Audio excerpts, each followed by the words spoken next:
MBBS study fandom. आज हम शुरू करने जा रहे हैं पैथोलॉजी का एक बहुत important topic that is autoimmune disease. The lecture is from big Robins.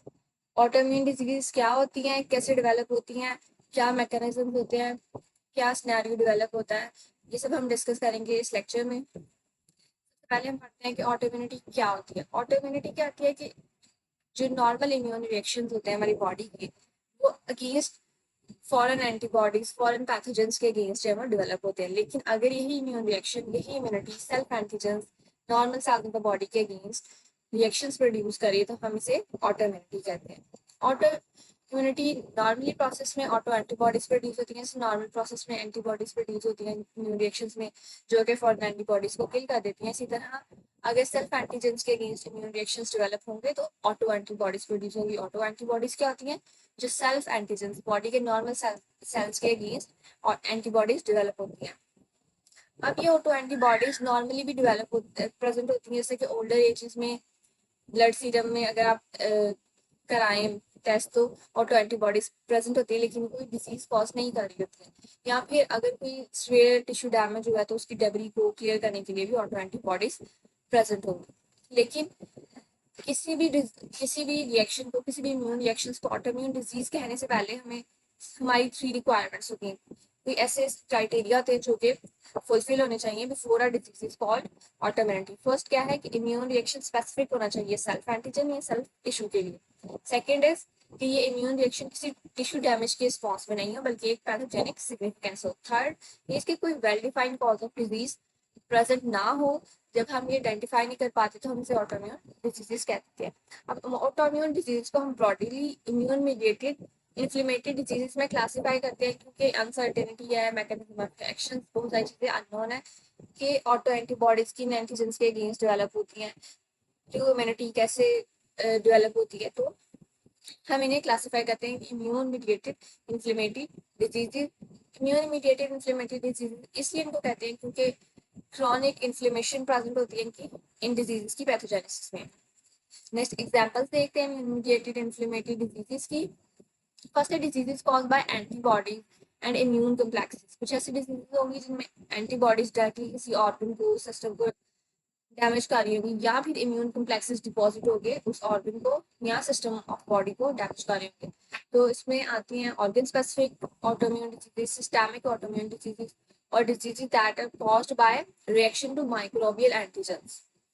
Organ specific diseases क्या होती हैं? ऑर्गन स्पेसिफिक वो डिजीजेस होती हैं जो किसी खास कोई एक स्पेसिफिक ऑर्गन के अगेंस्ट बन रही होती है। जैसे कि ऑटोइम्यून हेमोलिटिक एनीमिया है तो इसमें एंटीबॉडीज अगेंस्ट स्पेसिफिक आरबीसीज बनेंगी, वो एंटीबॉडीज आरबीसीज को डिस्ट्रॉय करेंगे। ऑटोइम्यून थ्रोम्बोसाइटोपेनिया जैसे प्लेटलेट्स के अगेंस्ट एंटीबॉडीज डेवलप होगी। माइस्थीनिया ग्रेविस एसिटाइलकोलिन रिसेप्टर्स के अगेंस्ट होंगी।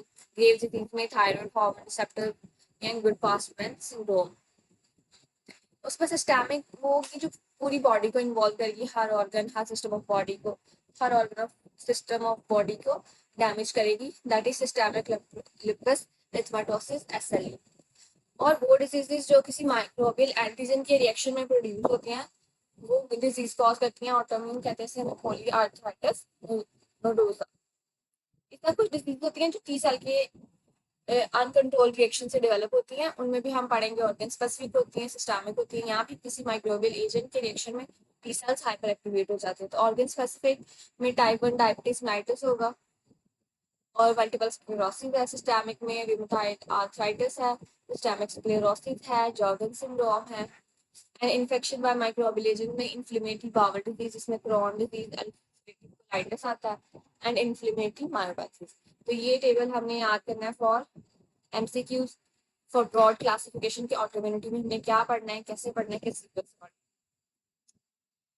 नेक्स्ट क्या है कि यहाँ पर बात एक्सप्लेन किया हुआ है कि ऑर्गन स्पेसिफिक वो डिजीजेस होती हैं जो किसी सिंगल ऑर्गन और टिश्यू के अगेंस्ट इम्यून रिस्पॉन्सेज डेवलप होते हैं।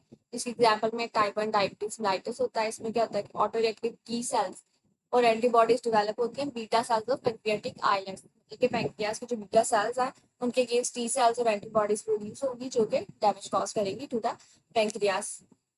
इसी तरह मल्टीपल स्क्लेरोसिस में स्पेसिफिकली सेंट्रल नर्वस सिस्टम, एक स्पेसिफिक सिस्टम के against auto reactive T cells activate होते हैं। Next is diseases which are in which the immune reactions are against specified space antigens results in systemic or generalized disease. Generalized or systemic disease वो होती है इसमें immune reactions against a widespread antigens, मतलब कि पूरे system को involve कर रही थी वो एंटीजन, उनके अगेंस्ट इम्यून रिएक्शंस डेवलप होती है. इसकी एग्जांपल हमने पढ़ी है कि एसएलई हो सकती है. इस तरह good pastures syndrome. Good pastures syndrome क्या होता है कि इसमें बेसिक मेम्ब्रेन ऑफ लंग्स और किडनी के अगेंस्ट है वो एंटीबॉडीज डेवलप होती है. तो ये एक मिडल ऑफ द स्पेक्ट्रम में आता है कि ना ये ऑर्गन स्पेसिफिक में फॉल कर रहा होता है पूरी तरह और ना ही पूरी तरह सिस्टमिक डिजीज में फॉल कर रहा होता है. नेक्स्ट है हमारी बॉडी के पास ऐसा क्या मैकेनिज्म है, ऐसा क्या हमारी बॉडी में सिस्टम है कि टी सेल्स और बी सेल्स लिम्फोसाइट्स जो है वो सेल्फ एंटीजेंस के अगेंस्ट एक्टिवेट नहीं होते. नॉर्मल फिनोमेना कैसे होता है तो उसमें हम सबसे पहले पढ़ेंगे इम्यून टॉलरेंस. इम्यूनिटी क्या होती है? इम्यूनिटी हमारी बॉडी की एबिलिटी होती है कि वो किसी भी फॉरेन एंटीजेंस के अगेंस्ट रिएक्शन शो करे, उनको किल कर दे किसी भी मैकेनिज्म से. लेकिन इम्यूनोलॉजिक टॉलरेंस क्या होती है? ये एक ऐसा फिनोमेना होता है कि हमारी बॉडी का इम्यून सिस्टम अनरिस्पॉन्सिव हो जाता है टू एंटीजन दैट इज किसी भी एंटीजन के against unresponsiveness is immune tolerance. हम इसमें पढ़ते हैं सेल्फ टॉलरेंस. हमारी बॉडी अपने ही एंटीजेंस के अगेंस्ट टॉलरेंस डेवलप करती है सो दैट कि वो उन एंटीजेंस को किल ना करे. Lack of responsiveness to individuals on antigens. Immunological tolerance for humans क्या है कि अपनी ही एंटीबॉडीज के अगेंस्ट टॉलरेंस डेवलप कर ली जाए सो दैट अनरिस्पॉन्सिव हो जाए इम्यून सिस्टम के सेल्स सेल्फ एंटीजेंस के अगेंस्ट अनरिस्पॉन्सिव हो जाए. तो मैकेनिज्म ऑफ सेल्फ टॉलरेंस दो कैटेगरीज में क्लासिफाई करते हैं. एक सेंट्रल टॉलरेंस होती है एंड पेरिफेरल टॉलरेंस होती है. सेलुलर पेरिफेरल टॉलरेंस के नाम से हम क्या कॉन्फ़िगर कर पा रहे हैं कि सेंट्रल टॉलरेंस वहां से डेवलप होना स्टार्ट करेगी जहां से लिम्फोसाइट्स इम्यून सिस्टम के सेल्स डेवलप होते हैं, लाइक थाइमस से टी सेल्स डेवलप होते हैं और बोन मैरो से बी सेल्स डेवलप होते हैं. पेरिफेरल टॉलरेंस कहाँ डेवलप होगी? ऑब्वियसली पेरिफेरल और लिम्फोइड टिश्यूज में, स्प्लीन में हो सकती है. जो भी पेरिफेरल लिम्फोइड टिश्यूज है उनमें टॉलरेंस डेवलप हो सकती है.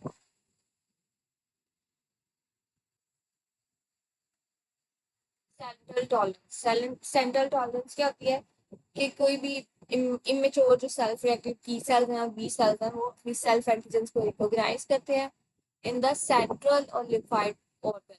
सेंट्रल जनरेटिव लिम्फोइड ऑर्गन जहां से वो जनरेट हो रहे हैं such as thymus for T cells and bone marrow for B cells. यानी कि इमेच्योर टी और बी सेल्स सेल्फ एंटीजेंस को रिकॉग्नाइज करते हैं एट द पॉइंट जहां पर वो पैदा हो रहे हैं, जहां पर उनकी ओरिजिन है, एंड देन दे आर किल या फिर उन्हें हार्मलेस सेल्स में कन्वर्ट कर दिया जाता है. तो क्या मैकेनिज्म होते हैं? टी सेल्स कैसे जो है वो immature self reactive T sales कैसे डिग्रेड होते हैं, बी सेल्स कैसे डिग्रेड होते हैं, इन दोनों के अलग अलग मैकेनिज्म है. नेक्स्ट हम पढ़ते हैं डेवलपिंग टी सेल्स में एक मैकेनिज्म होता है जिसे हम कहते हैं रैंडम सोमैटिक जीन रीअरेंजमेंट. इस रैंडम सोमैटिक जीन रीअरेंजमेंट से क्या होता है कि डिफरेंट टाइप के antigen dependent T cell receptors develop हो जाते हैं on every lymphocyte of T. हर टी लिम्फोसाइट की सरफेस पर a set of receptors develop होता है जो कि किसी भी एंटीजन के लिए स्पेसिफिक होता है. तो अगर ये टी सेल रिसेप्टर्स जो हैं वो सेल्फ एंटीजेंस के लिए स्पेसिफिक होंगे तो ये इमेच्योर टी लिम्फोसाइट्स किल कर दिए जाएंगे in the centre of thymus जहां पर ये डेवलप हो रहे हैं.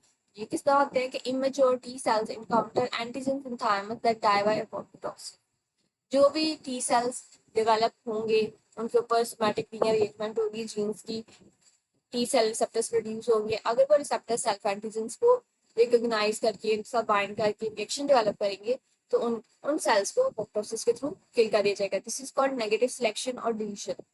नेगेटिव सिलेक्शन क्या होता है कि एक फौज एक्सपोज कर ले, एक फौज ऐसे तैयार किया जा रहा है जंग में बेचने के लिए, बट उसमें से कुछ सोल्जर्स जो जो बाहर निकाल दें तो वो नेगेटिव सिलेक्ट है, मतलब कि वो पॉइंट नहीं हुए फॉर द वॉर की जो भी जंग के लिए उन्हें भेजा जा रहा था उसके लिए वो पॉइंट नहीं हुए. तो इसी तरह कुछ लिम्फोसाइट्स होते हैं. लिम्फोसाइट्स हमारी बॉडी में आके एक जंग का काम करते हैं कि फॉरेन एंटीबॉडीज के अगेंस्ट जो है वो जंग करते हैं. तो इसी तरह कुछ डिफेक्टिव लिम्फोसाइट्स होते हैं जिन्हें नेगेटिव सिलेक्शन के थ्रू डिलीट कर दिया जाता है. अब ये नेगेटिव सिलेक्शन होती कैसे है? एनालॉगस प्रोटीन एंटीजन जो है जिसमें आती हैं कुछ ऐसी एंटीजन के पेरिफेरल टिश्यू से कुछ एंटीजन एपीसीज के थ्रू आती हैं एंड थाइमस के सेंटर में रिप्रेजेंट होती है। थाइमस में सेल्फ एंटीजन रिप्रेजेंट होती हैं ABC, and self reactive T cells जो है वो उन्हें रिकॉग्नाइज कर लेते हैं।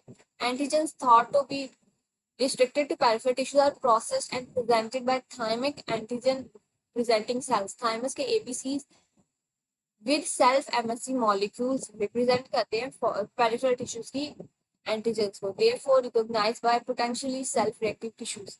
जब भी thymus के antigen presenting cells self MSC protein के साथ रिप्रेजेंट करेंगे इन द thymus, तो जो न्यूली डेवलप टी सेल्स हैं उनमें जो भी सेल्फ रिएक्टिव टी सेल्स होंगे वो एक्टिवेट हो जाएंगे अगेंस्ट दैट, और पोप्टोसिस के थ्रू उन सेल्स को किल कर दिया जाएगा।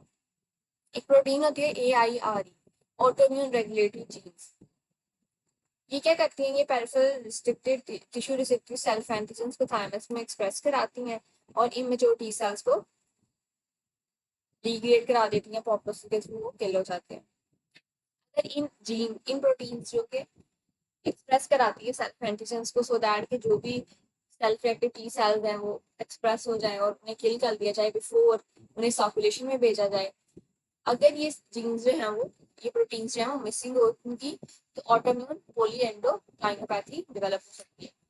लेकिन फर्दर बात ये है कि ये टी सेल्स हमेशा के लिए सबके सब टी सेल्स जो है, सेल्फ रिएक्टिव टी सेल्स जो है वो सबके सब जो है नहीं किल हो सकते इन द थाइमस।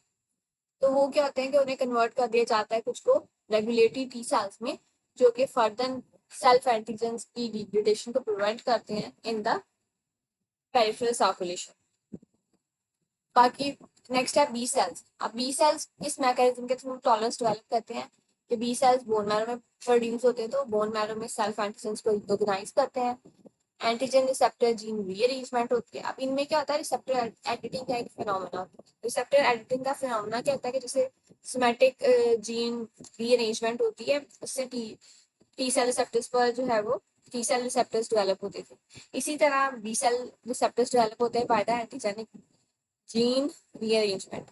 अब अगर बी सेल्स पर सेल्फ एंटीजेंस है, बी सेल्स पर सेल्फ एंटीजेंस के अगेंस्ट रिसेप्टर्स डेवलप हो जाएंगे, तो बी सेल्स दोबारा से जीन अरेंजमेंट करेंगे। दोबारा से जीन अरेंजमेंट करने के बाद नए रिसेप्टर्स डेवलप होंगे जो कि सेल्फ एंटीजेंस के अगेंस्ट एक्टिवेट नहीं हो सकते। इस प्रोसेस को कहते हैं receptor editing. Almost 1/2 of the B cells before going to circulation receptor editing के प्रोसेस के गुजरते हैं। अगर ये रिसेप्टर एडिटिंग नहीं होगी, अगर तो अगर रिसेप्टर एडिटिंग नहीं होगी तो सेल्फ एक्टिव सेल्स जो है वो अपॉप्टोसिस करेंगे। लेकिन अगर वो सेल्फ एक्टिव सेल्स जो है वो एडिटिंग कर लेते हैं, तो वो रिसेप्टर्स जो कि सेल्फ एंटीजेंस के अगेंस्ट थे वो रिमूव हो जाएंगे, इनकी जगह नए रिसेप्टर्स आ जाएंगे जो कि सेल्फ एंटीजेंस के लिए स्पेसिफिक नहीं होंगे, तो ये सेल सर्कुलेशन में चले जाएंगे। लेकिन अगर एक बी सेल सेल्फ रिएक्टिव है, एक बी सेल सेल्फ एंटीजन को रिकॉग्नाइज कर रहा है इन द बोन मैरो, लेकिन वो रिसेप्टर एडिटिंग नहीं करता, तो वो मोप्टोसिस के थ्रू किल कर दिया जाएगा। सेंट्रल टॉलरेंस जो है वो बिल्कुल परफेक्ट नहीं है। सेल्स जो है स्केप कर जाते हैं पेरिफेरी में, या फिर बी सेल सिस्टम से स्लिपेज हो जाती है सेल्स, तो नेगेटिव सिलेक्शन से स्केप हो जाते हैं सेल्स, तो उन्हें पेरिफेरल टिश्यू में डिलीट कर दिया जाता है। पढ़ते हैं कि पेरिफेरल टॉलरेंस कैसे डेवलप होती है, क्योंकि जो भी सेल्स जो है वो सेंट्रल टॉलरेंस से एस्केप पा जाते हैं, उन्हें पेरिफेरल टॉलरेंस में किल करना जरूरी होता है। तो पेरिफेरल टॉलरेंस जो है पेरिफेरल टिश्यूज में होती है। इसमें भी हम कुछ मैकेनिज्म पढ़ेंगे, जिसमें सबसे पहला मैकेनिज्म है एनर्जी। एनर्जी क्या होता है कि किसी भी लिम्फोसाइट के रिएक्शन को, किसी भी लिम्फोसाइट के फंक्शन को इनहिबिट कर देना है अंडर सर्टेन कंडीशंस। कि अगर एक टी सेल्स किसी स्पेसिफिक सेल्फ एंटीजेंस के साथ काउंटर हुआ है और कोई स्पेसिफिक कंडीशन उसे मिली है, तो वो इनएक्टिवेट हो जाएगा। तो उससे पहले हम पढ़ते हैं कि एक टी सेल जो है वो एक्टिवेट कैसे होता है। Activation of antigen specific T cells required 2 signal. अब इसमें 2 सिग्नल्स हमें रिक्वायर्ड होते हैं। पहला सिग्नल क्या होता है कि एपीसी जो है वो एमएससी प्रोटीन्स के थ्रू एंटीजन को अपनी सरफेस पर प्रेजेंट करें। तो फर्स्ट सिग्नल होता है recognition of peptide antigen in association with MSc molecule on surface of APC. And second signal क्या होता है कि को स्टिमुलेटरी सिग्नल्स प्रेजेंट होने चाहिए फ्रॉम एसीपीस। को स्टिमुलेटरी सिग्नल्स अगर एब्सेंट होंगे तो एक्टिवेट नहीं होंगे टी सेल्स, किलिंग नहीं होगी एंड प्रोसेस इम्यून रिएक्शन नहीं होगा। अब सेकेंड सिग्नल्स बेसिकली कुछ ऐसे टी सेल स्पेसिफिक मॉलिक्यूल जैसे CD28 है, ये बाइंड करेंगे एंटीजन प्रेजेंटिंग सेल्स के लाइगेंड्स के साथ। T cell receptor, T cell associated molecules होते हैं। सेकंड सिग्नल कैसे डेवलप होता है? टी सेल एसोसिएटेड मॉलिक्यूल्स होते हैं जो कि बाइंड करते हैं एपीसीज के लाइगेंड के साथ। जब एपीसी का लाइगेंड और टी सेल एसोसिएटेड मॉलिक्यूल एक दूसरे के साथ बाइंड करते हैं तो सेकेंड सिग्नल डेवलप होता है जो कि टी सेल्स को कंप्लीटली एक्टिवेट कर देता है। लेकिन अगर को स्टिमुलेटर्स एक्टिवेट ना हो तो सेल एनर्जिक हो जाता है। वो सेल्फ एंटीजेंस के साथ बाइंड तो करिए एमएससी पर जो सेल्फ एंटीजेंस प्रेजेंट हुई थी एपीसीज ने, वो उसको रिकॉग्नाइज तो कर रहा है कि ये एंटीजेंस हैं, I have to kill that, लेकिन इसका एक्टिवेशन ही नहीं हो रही, को स्टिमुलेटरी सिग्नल मिसिंग है। तो normal process, normal body mechanism में क्या होता है कि को स्टिमुलेटरी मॉलिक्यूल्स वीकली एक्सप्रेस्ड होते हैं, बिल्कुल एक्सप्रेस नहीं होते। नॉर्मल टिश्यू के एपीसीज पर को स्टिमुलेटरी मॉलिक्यूल्स प्रेजेंट नहीं होते। एज अ रिजल्ट क्या होता है कि जब भी ऑटो रिएक्टिव जो सेल्फ रिएक्टिव टी सेल्स होते हैं वो specific antigens of any normal tissue के साथ इनकाउंटर करते हैं तो एनर्जी हो जाती है, क्योंकि नॉर्मल टिश्यूज में को स्टिमुलेटरी के लिए को स्टिमुलेटरी सिग्नल्स जो है वो एब्सेंट होते हैं। अब एनर्जी, अब हमने ये पढ़ लिया कि स्पेसिफिक एंटीजन टी सेल्स जो है वो एक्टिवेट कैसे होते हैं। दो सिग्नल्स होते हैं, एक एमएससी से प्रोटीन एंटीजेंस को एक्सप्रेस किया जाए और सेकंड को स्टिमुलेटरी सिग्नल्स प्रेजेंट होने चाहिए। अब टी सेल्स एनर्जी कैसे डेवलप होती है, इसके भी दो मैकेनिज्म है। पहला मैकेनिज्म है कि cell lose their ability to trigger biochemical signals from TCR receptor. पहला क्या होता है कि बायोकेमिकल सिग्नल्स मतलब कि जैसे ही वो एंटीजेंस जो एमएससी पर प्रेजेंट हुई है वो टी सेल के साथ बाइंड हुई है, टी सेल ने रिकॉग्नाइज किया है, तो बायोकेमिकल सिग्नल्स डेवलप ही नहीं होते हैं। As a result immune reaction start ही नहीं हो पाता है, because activation of ubiquitin ligase and proteolytic degradation of receptor associated signal proteins। अब ये बायोकेमिकल सिग्नल्स जो है वो कैसे लूज हो सकते हैं, तो उसकी दो वजूहत हो सकती है कि एंटी यूबिक्विटिन लाइगेज एंजाइम्स या फिर प्रोटेोलिटिक डिग्रेडेशन हो जाती है ऑफ सिग्नलिंग प्रोटीन। जो भी प्रोटीन सिग्नल कर रही होती हैं कि एमएससी ने एंटीजन प्रेजेंट किया और टी सेल्स ने उसके साथ बाइंड कर लिया, अगर वो प्रोटीन्स ही वो सिग्नलिंग प्रोटीन्स ही डिग्रेड कर दी जाएंगी तो सिग्नल ही डेवलप नहीं होंगे और सेल जो है वो इम्यूनिटी के रिएक्शंस को प्रोड्यूस नहीं कर पाएगा। दूसरा प्रोसेस क्या होता है कि T cells recognise self antigen, receive an inhibitory signal from receptor that are structurally homologous to CD28 but serve as an opposite function। क्या होता है कि नॉर्मली क्या होता है कि जो भी को स्टिमुलेटरी सिग्नल्स होते हैं जो कि T cell associated molecule such as CD28 होते हैं, वो बाइंड कर जाते हैं एपीसीज पर जो लाइगेंड होते हैं जो कि मोस्टली B7 होता है।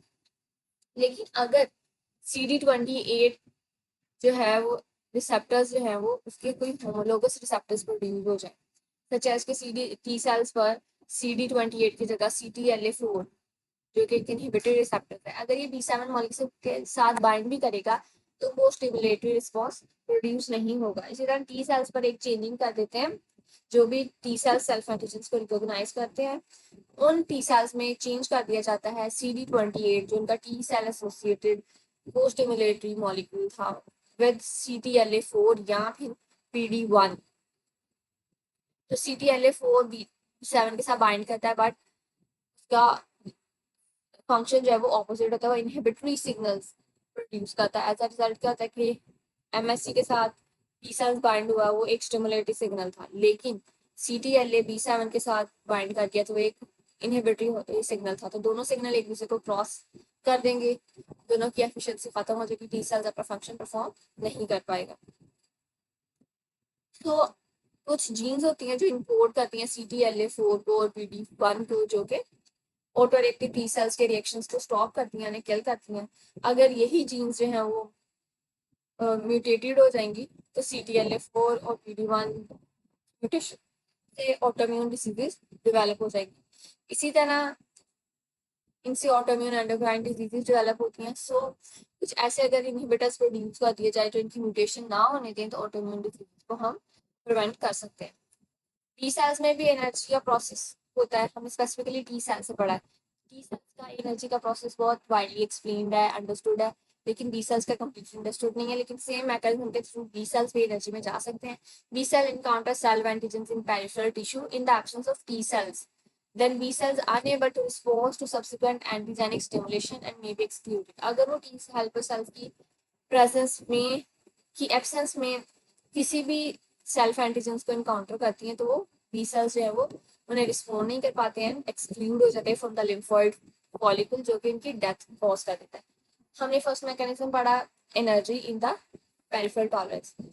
सेकेंड मैकेनिज्म है suppression by regulatory T cells. मैंने आपको पहले भी बताया था कि जो टी सेल्स सेंट्रल टॉलरेंस में एस्केप होते हैं वो मे भी रेगुलेटरी टी सेल्स में डेवलप हो जाए, जो कि पेरिफेरल टॉलरेंस में आकर पेरिफेरल सिस्टम में आके सप्रेस करते हैं ऑटोइम्यून रिएक्शंस को. तो T cells regulatory T cells का मेन रोल क्या होता है कि immune reaction against self antigens को इन्होंने प्रिवेंट करना होता है.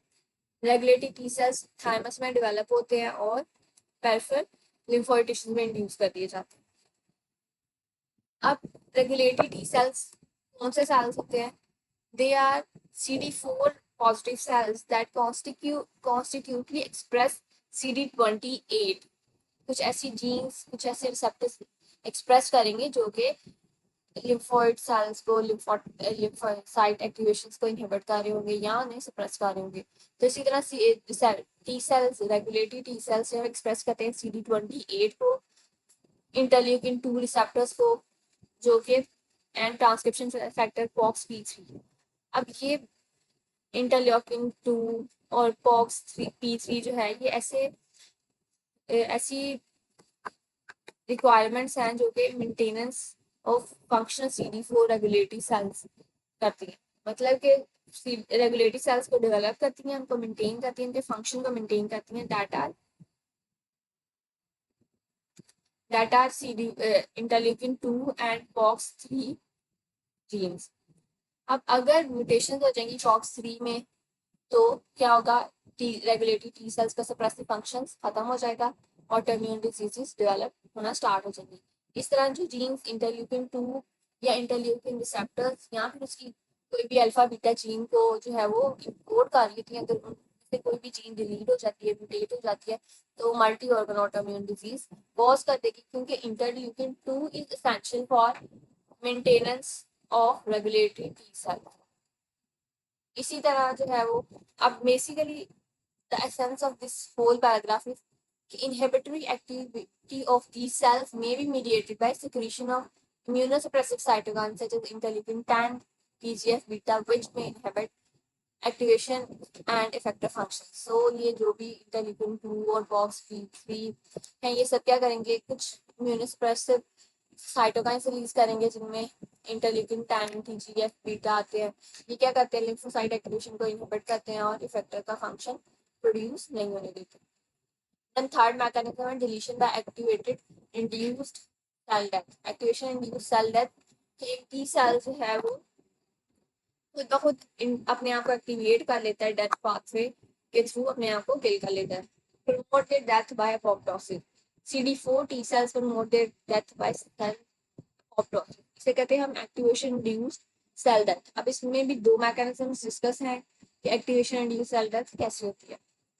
फर्स्ट मैकेनिज्म है कि टी सेल सेल्फ एंटीजेंस को रिकॉग्नाइज करते हैं और अपने ऊपर एक अपॉप्टोटिक मेंबर जो है वो एक्सप्रेस कर लेते हैं. सरफेस पर एक ऐसा मेंबर एक्सप्रेस कर देते हैं कि I am going to do apoptosis. वो प्रोपोप्टोटिक मेंबर क्या होता है? बीम. बीम एक ऐसा प्रोपोप्टोटिक मेंबर होता है जो कि सेल और अपॉप्टोसिस के मैकेनिज्म को स्टार्ट करते हैं.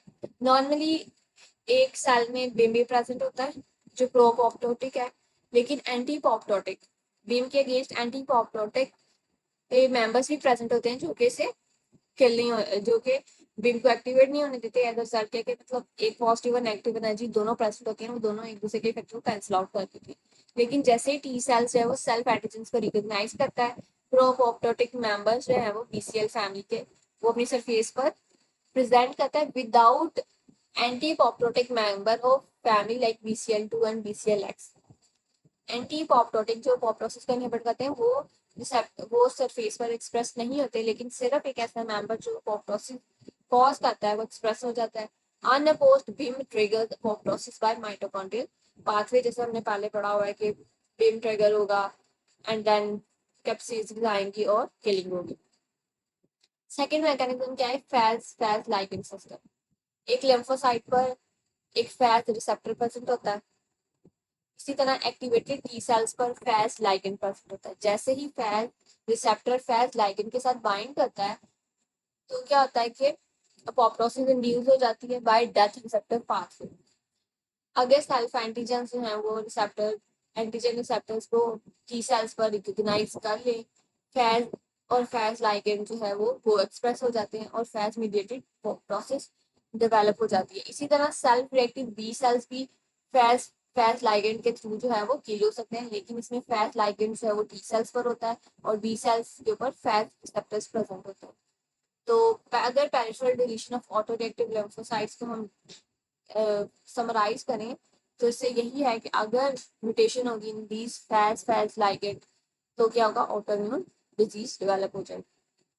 देन लास्ट तो इसमें हम टॉपिक पढ़ेंगे वो है इम्यून प्रिविलेज साइट्स। हमारी बॉडी में कुछ ऐसी साइट्स होती हैं जैसे आईज हैं, टेस्टिस हैं, ये कभी भी हमारे इम्यून सिस्टम को एक्सपोज नहीं होते। इनमें जो भी एंटीजेंस प्रेजेंट होती हैं वो कभी भी हमारे इम्यून सिस्टम को जो है वो एक्सपोज नहीं हुई होती, तो इम्यून रिस्पॉन्सेज इनके अगेंस्ट डेवलप ही नहीं होती। तो अगर कोई auto reactive T cells present भी हैं इन इन एरियाज के एंटीजेंस के अगेंस्ट तो वो एक्सप्रेस नहीं हुए होते। अगर कोई भी ट्रॉमा, कोई भी इंजरी हुई है टू दी साइड, जैसे आईज में हो जाए, टेस्टिस में हो जाए, तो इस ट्रॉमा या इन्फेक्शन के अगेंस्ट जो है वो एंटीजन जो है इम्यून सिस्टम को एक्सप्रेस हो जाती है। अगर कोई भी आई इंजरी हो जाए और वो आई की एंटीबॉडीज सर्कुलेशन में चली जाए और फिर इम्यून सिस्टम जो है उनके अगेंस्ट एंटीबॉडीज प्रोड्यूस करा दे, एंटीबॉडीज प्रोड्यूस हो जाए, टी सेल ऑटो एक्टिवेट हो जाए, तो वो प्रोलॉन्ग टिश्यू इन्फ्लेमेशन और इंजरी कॉज कर सकते हैं through immune response. This explain के पेशेंट्स को पोस्ट ट्रॉमेटिक ट्रॉमा के बाद और काइटिस यूवियाइटिस के सिम्टम्स क्यों आते हैं, इन्फ्लेमेशन क्यों हो जाती है, वो सब इसलिए होता है क्योंकि ये ऐसे एरियाज होते हैं जो इम्यून प्रिविलेज होते हैं, यानी इम्यून सिस्टम से छुपे हुए होते हैं, इम्यून सिस्टम से दूर होते हैं, कभी एक्सप्रेस नहीं हुए होते। एंड जब भी वो इम्यून सिस्टम के एक्सप्रेस होते हैं तो ऑटो रिएक्टिव टी सेल्स उनके अगेंस्ट जो भी प्रेजेंट होते हैं सर्कुलेशन में, वो इम्यून रिस्पॉन्स स्टार्ट करते हैं, इन्फ्लेमेशन होती है, इंजरी होती है। सो यहाँ पर आज का लेक्चर खत्म होता है, मिलते हैं पार्ट 2 में, तब तक के लिए अल्लाह हाफिज।